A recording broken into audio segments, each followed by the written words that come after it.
If you asked the AI chatbot of your choice to help design a smartphone with the best specification possible, it might come up with something similar to the Samsung Galaxy S24 Ultra, which itself is packed full of AI smarts. After all, there's very little missing from the top Galaxy model, with everything from a stylus to the very latest processor included. Does this mean you shouldn't think twice about buying it? Let's find out. I bought a Galaxy S23 Ultra last year, trading a Galaxy S21 Ultra for it, and I am sad to report that trade-in deals and discounts at launch are not as enticing as they were a year ago. If you are trading up from last year's model, expect to pay hundreds over your trade value. I would still say it's worth making the leap just this once. Older phones are going to be left out of the newest AI features more and more with every update. That means values could plummet the first time Samsung delivers bad news and drops the features built in on the Galaxy S22 Ultra or something even newer. Is this phone worth such a high price? If you are asking that question, you are viewing wrong review. You want the Galaxy S24 Plus, which is probably worth it. This is the Ultra, this is the extreme phone, the one that does what no other phone can do. You can't put a normal price tag on Ultra, it doesn't fit. The Galaxy S24 Ultra is indistinguishable from the Galaxy S23 Ultra, which doesn't mean there are no differences, but rather the changes are inconsequential. The speaker grills are different, the microphones moved a bit, but mostly the new phone looks like the old phone. That's too bad because while Samsung's Ultra phone oozes a certain refinement, it isn't very interesting at a glance. A deeper inspection is rewarding. The black glass is layers upon layers of metallic paint, which gives the phone an eerie depth, especially in the ghostly natural grey titanium finish. The violet finish is my favorite, with a great contrast against the polished metal. Samsung pays great attention to detail when it comes to color, materials and finish. Each color has a subtly hued frame that complements the new Gorilla Glass armor back. The titanium black is all black, while other color options age into warmer frame tones. Apple fans like to point out of the symmetry of their phone as a pinnacle of its design. Frankly, Samsung is more smart than symmetrical. I prefer having power and volume buttons on the same side. It means I don't fill my photo gallery with accidental screenshots every time I grab my phone. Like Apple, Samsung has opted for titanium on the frame this year, but it doesn't make as much difference as it does on my iPhone 15 Pro Max. The Pro Max managed to shed considerable weight this year versus last year, about half an ounce. The Galaxy Ultra, it's a single gram lighter at most. If you have never played with an Ultra, you really need to pick one up and pop the pen. Did you know the S Pen clicks? There is no reason for it. It could just pop out, spring-loaded, but instead the S Pen has a clicky top that is extremely satisfying. Oh, the S Pen is also motion sensing stylus with a Bluetooth camera remote button, but Samsung hasn't neglected the clicky top. Of course, the S Pen isn't just built for fun, it's one of the most surprisingly capable accessories ever. It is as precise as a professional drawing tool, not like a big, clumsy, rubber-tipped stylus that you can buy for an iPhone. It also has Bluetooth built in, so the side button can act as a remote control for other features on your phone, especially the camera. That's right, the Galaxy S24 Ultra ships with a remote camera shutter release, which is an accessory I actually bought to go with my Nikon DSLR. The Galaxy S24 Ultra is flat this year, ending a run of screen curvature that began with the double black diamond slope of the Galaxy Note Edge and subtly resolved itself into a signature Samsung look that refined and reduced the effect of the bezel around the edges. On the front and back, Galaxy S23 Ultra has gently rounded curves that make the phone feel much nicer to hold. The Galaxy S24 Ultra is more sharp, and though it isn't uncomfortable, it feels conspicuously big. The display on the Galaxy S24 Ultra is excellent, as good as you'd hope to find on a premier smartphone. It's huge, bright and colorful, especially using the vivid color tone option. There are plenty of adaptations for this display, including adaptive brightness and color tones that measure ambient lighting and adjust the display to look its best. In bright outdoor light, the display can boost to a stunning 2600 nits, which isn't quite the brightest you can find, but you won't need any brighter. Even more interesting might be the extra dim option. The Galaxy S24 Ultra can maintain good color fidelity even down at 1 nit of brightness. That's dim enough that you could almost check your messages in a movie theater, but then you'd be an extra dim ultra jerk, but you could. There is an always on display mode, but Samsung also still makes its unique S View cases, which provide a small window for time, weather and notifications peeping through a wallet cover case. It's a very cool case feature that Samsung never abandoned, even if we haven't checked them out for a while. Could the Galaxy S24 Ultra display be any better? Absolutely. There are phone displays that can reach 144Hz refresh rate too, that may be faster than a human eye can actually see. It would be nice to Samsung to give up the fight against Dolby Vision on its phone displays and TV sets. If you watch a lot of Netflix, shows looks better when you compare a display with Dolby Vision against a display without. It seems like a silly omission for Samsung not to support Dolby's HDR video standard when it supports Dolby Audio. It has become abundantly clear that Samsung is focused entirely on hardware and has no interest in improving its software. The software on the Galaxy S24 Ultra is terrible and One UI is becoming unusable. Even the simplest features are bogged down with options and menus, and Samsung can't seem to make a single decision about what's best for its users. I am going to give Samsung a year to fix its software problems, though I suspect it will take 2 years or more to dig out of the current mess. Everything that was wrong with Samsung software has gotten worse, and the problems infect every new edition like a disease. The Galaxy S24 Ultra is loaded with features, but where do you find them? Where do you find the new AI translation tools or set up the AI feature that rewrites your text messages? Where do you turn an AI to edit photos or AI to summarize a web page? All in the same place, sadly. All of the new Samsung Galaxy AI features are buried in settings, and they are not at the surface. There are 22 different options in the settings menu. Option 16 of 22 is advanced features. Tap on this, you will find advanced intelligence, which isn't actually what AI standards for, is it? In any case, that's where Samsung has hidden all the cool new features for its flagship smartphone under the 16th setting option 3 layers down. I have talked to Samsung about this and they recognize that it's a problem. Features are hidden, everything gets buried in settings, as if that is a place we expect to find features as disparate as wireless power sharing, parental controls for children, and always on display widgets.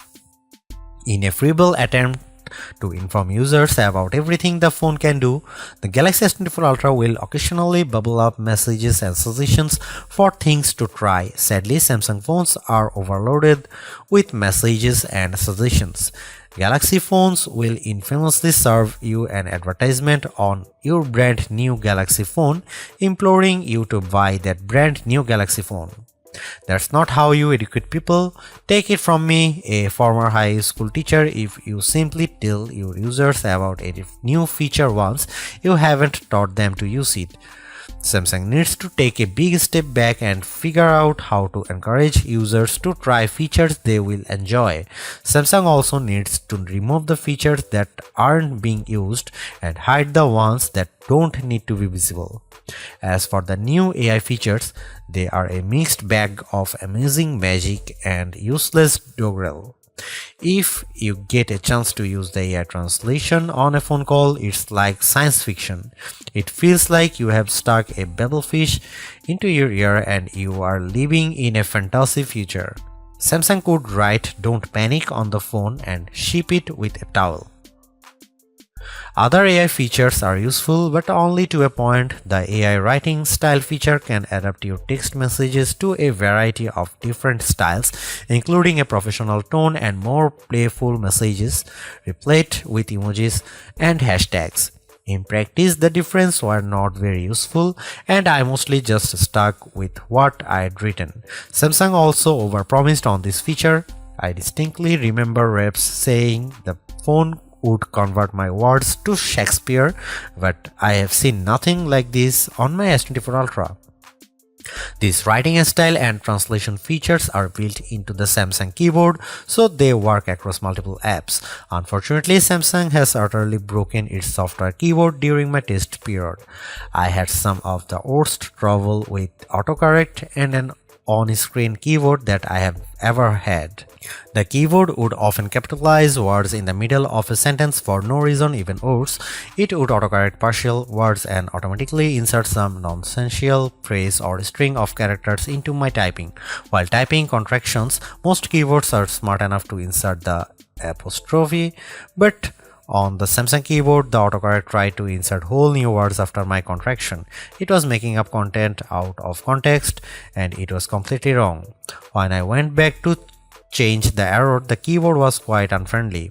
While the Apple iPhone keyboard assumes that a backspace after autocorrect means the autocorrection was bad, the Samsung keyboard sticks to its guns and makes changing errors incredibly tedious. I suspect that if I am diligent with the Samsung keyboard and I keep correcting all of its elementary errors, I will eventually teach to it write properly. I don't have time for this. I'm not sure how Samsung broke its keyboard so badly, but it's terrible and needs an immediate update. Some of the AI features that carried over from the Google Pixel 8 family have turned out to be a disappointment as well. Samsung promised that its voice recorder app would offer transcripts and summaries just like the recorder app on the Google Pixel. In practice, Samsung's app is not as advanced or useful as the Pixel version. It's slower, less accurate, and does not provide a live transcription of the conversation as it happens. The image editing features are also less impressive on the Galaxy S24 Ultra. They are on the Pixel 8 Pro. The Galaxy gets Samsung's take on the Magic Editor tool dubbed Generative Edit, which lets you select objects in your photo to move, resize, or erase them. When you erase an object or a whole background, the phone can use AI to replace that part of the image. What the Samsung phone lacks are the best editing tools available on the Pixel, namely the Photo Unblur tool that sharpens even old photos you didn't take with your smartphone, and the best take option that combines multiple photos to get rid of closed eyes and ugly expressions. Yet as much as I complain about Samsung software, there are simply things you can do with a Galaxy phone, especially the Galaxy S24 Ultra, that you can't do with anything else. I love Samsung DeX, which turns your phone into something that acts more like a Chromebook.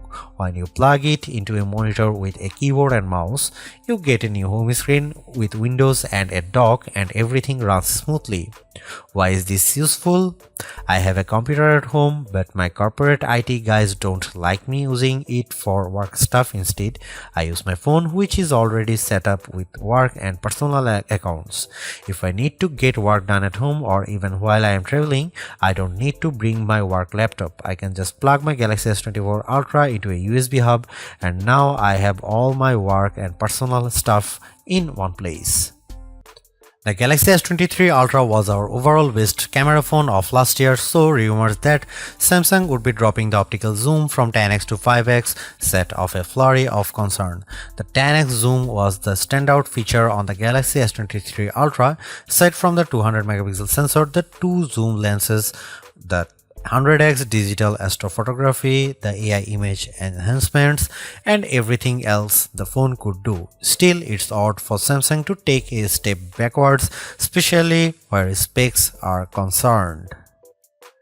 Let's start with the Galaxy S24 Ultra's 5x zoom lens. Samsung has not taken a step backwards, more a step sideways. The Galaxy S24 Ultra still has the best zoom camera you can find on a smartphone. It's better than the Galaxy S23 Ultra's 10x zoom, and it's much better than the 5x zoom you will find on the iPhone 15 Pro Max most of the time, like when you are really using the zoom to its full extent. When you zoom in to 10x or even 100x, the Galaxy S24 Ultra produces images with better color and much better dynamic range than the Galaxy S23 Ultra. Where the older camera made images look flat, you will see more depth and shadow with the Galaxy S24 Ultra. What you won't see is plenty of detail. Samsung has sacrificed the fine details in images for better overall quality. It's good trade. Those 10x and 100x zoom images from the S23 Ultra look terrible. Sure, you could make out some details, but they are mixed with noise and blur like a virtual chopped salad. On the Galaxy S24 Ultra, you won't see as much, but you will be happier sharing those photos because they actually look like good pictures rather than police evidence. Check out some camera sample from Galaxy S24 Ultra and some comparison between Galaxy S24 Ultra, S23 Ultra or iPhone 15 Pro Max.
Ever since Apple started making its own Bionic chipset for the iPhone, we haven't seen an Android phone that could beat Apple's best iPhone in raw performance. That ends with the Galaxy S24 Ultra. The Ultra is just as fast as the iPhone 15 Pro Max, and in many ways, it's even faster. You may never notice the performance gains, but I have to give credit where credit is due. Qualcomm and Samsung have managed to top Apple's silicon for the first time in years. What does that mean? In the real world, everything that you could do on your smartphone, you can now do faster. If you play games like Call of Duty Mobile or Genshin Impact, you can play at the highest settings and experience fluid frame rates and stutter-free gaming. Pair your game with an Xbox or PlayStation controller via Bluetooth and you will be destroying noobs on pathetic pixels and cheap Motorola phones in your multiplayer arena of choice. Seriously, having a phone that responds so quickly to your commands and movements is a huge win for multiplayer games. Is the Galaxy S24 Ultra a gaming phone? Then You'd better believe it. I tested the Galaxy S24 Ultra against the Asus ROG Phone 8 Pro, a phone that is truly made for gaming. The Galaxy S24 Ultra had no problem beating the ROG Phone 8 in every metric, even producing a higher frame rates on the newest games. If gaming is not your thing, you can still feel the performance benefits. I edit photos in Adobe Lightroom, and on my Galaxy S24 Ultra I can move the adjustment sliders freely and watch my photo change in real time. In side-by-side tests using the new Adobe Intelligent Masking features, the Galaxy S24 Ultra was able to find and select my foreground subject in seconds faster than my older Galaxy S23 Ultra. The only features that cause a delay on the Galaxy S24 Ultra are the new AI features, and that's ironic. For the first time in years, Samsung commands a lead over its rival Apple, but it loaded the Galaxy S24 Ultra with AI features that Apple has skipped so far. Instead of feeling like everything moves faster on my Galaxy, I have to wait while the AI composes new text messages or makes edits in the photo gallery. Those features aren't worth the wait if there was no waiting. If writing suggestions appeared in real time the way Adobe Lightroom changes my photos, I'd be amazed by the AI tools and I'd use them more often. Instead, every time I see the AI starts logo appear, I see a stop sign. You won't find a phone with longer battery life than the Galaxy S24 Ultra. In our lab testing, which involves continuously browsing the web on 5G until the battery runs out, the Galaxy S24 Ultra in its default adaptive display mode lasted a huge 16 hours and 45 minutes. That beats the impressive 14 hours and 2 minutes the iPhone 15 Pro Max managed in our testing. It also outlasts the Galaxy S23 Ultra by more than 2 hours, as beats many other Android phones too. You'd have to buy a hardcore gaming phone with a massive battery inside like the Red Magic 9 Pro with its 6500 mAh cell to get any more battery life from your phone. Samsung didn't increase the size of the battery over last year's Ultra, it just improved power management on the Galaxy S24 Ultra so it saves more juice. The adaptive screen settings can be aggressive, but you can turn them off if you need a bright display all time. You can also adjust settings like screen resolution and processor performance to save more power. There are even more extreme options. Samsung used to have an ultra power saving mode, but now that's just another setting under the power saving features, letting you limit the apps available, turn off edge panels, dim the display, and generally shut down everything you don't need to conserve every watt. There should be a more intelligent power management option that reads your habits and adapts the power saving to the way you use the Galaxy S24 Ultra. Oh wait, there is a such mode and it's called adaptive power saving, but you will never find it. Adaptive power saving is buried under the settings menu, then under device care. Then you have to tap the battery graph, which is a button that doesn't actually look like a button, but trust me, it's a button. Then tap power saving, which also looks like plain text and not a button. Again, it's a button. Hooray! You are almost there. Just find the three little dots in the upper right corner, which is Samsung way to hide even more menus, and then you will finally be able to open the adaptive power saving settings. Why Samsung? Why? Why does it have to be this way? Why can't my Galaxy S24 Ultra come with adaptive power saving turned on by default? If this feature is so useful, why is it hidden beneath 5 layers of menus? Beneath buttons that don't look like buttons and sub-menus that are just cryptic dots. Enough is enough. Fix the software, or this is my last Galaxy Ultra. The Galaxy S24 Ultra charges at 45 watt, which is a respectable charging speed, fast enough to get you well past 50% if you only have a half an hour to charge your phone. In 15 minutes, my Galaxy S24 Ultra was just under 40% charged, and it took around 45 minutes to charge the phone completely. That's even faster than Samsung promises. There are phones that charges faster, like the OnePlus 12 that comes with an 80 watt charger. That phone can reach 100% charge in about half an hour, and OnePlus even has a super fast wireless charger that is capable of 50 watt charging. The S24 Ultra can handle up to 15 watt wireless charging, including the latest QI2 charging standard. The Galaxy S24 Ultra can also charge other devices wirelessly, and If you can find wireless power sharing in the settings menu, I will personally send you a price instead. Just add a wireless power sharing button to the quick settings menu if that's a feature you use often. Unlike the OnePlus 12, the Galaxy S24 Ultra does not come with a charger in the box, and if you want the fastest charging speed, you will need to pay attention to the charger you buy. You can spend a lot of money and get a big Walmart from Samsung, or you can do right thing to get Anker 730 Nano charger from Amazon for around half the price. A refreshed design does not make a true upgrade. New features, new technology, and lifestyle enhancing alternations too. And the Samsung Galaxy S24 Ultra has all of these along with seemingly every other features or specification bump you could want from a new phone. Not only is it worth buying if you don't already own a Galaxy Ultra phone, I'd even say it's worth buying if you have a Galaxy S23 Ultra. It's really that good.